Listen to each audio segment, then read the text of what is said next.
વડોદરા શહેરમાં મુખ્યમંત્રી ભૂપેન્દ્ર પટેલ પીએમ સ્વનિધિ યોજનાના લાભાર્થીઓ સાથે ભોજન લીધું હતું। ગુજરાત રાજ્યના મુખ્યમંત્રી ભૂપેન્દ્ર પટેલ આજે વડોદરા શહેરના મહેમાન બન્યા હતા, જ્યાં વડોદરા શહેરમાં વડોદરા મહાનગરપાલિકા દ્વારા આયોજિત ખાતમુહૂર્ત કાર્યક્રમમાં તેઓ ઉપસ્થિત રહ્યા હતા। ત્યારબાદ પ્રધાનમંત્રી યોજનાના લાભાર્થી એવા ફેરિયાઓના સ્નેહમિલન કાર્યક્રમમાં પણ ખાસ ઉપસ્થિત રહેવા મુખ્યમંત્રી ભૂપેન્દ્ર પટેલ શહેરના હણી વિસ્તારમાં આવેલા સ્કલ્પચર પાર્ક ખાતે પહોંચ્યા હતા। આ સ્નેહમિલન કાર્યક્રમ બાદ મુખ્યમંત્રી ભૂપેન્દ્ર પટેલે લાભાર્થીઓ સાથે ભોજન લીધું હતું। આ પ્રસંગે ગુજરાત વિધાનસભાના મુખ્ય દંડક બાલકૃષ્ણ શુક્લ, सांसद रंजनबेन भट्ट, मेयर पिंकीबेन सोनी सहितना महानुभावोए पण लाभार्थीओ साथे भोजन लीधुं हतुं।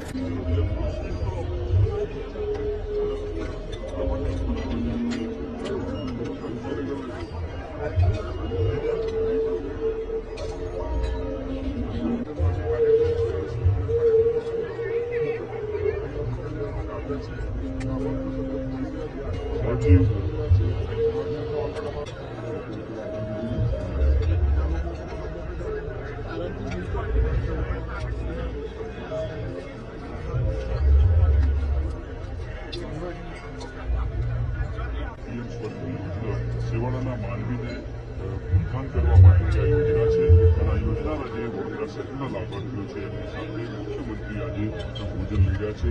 સ્નેહમિલન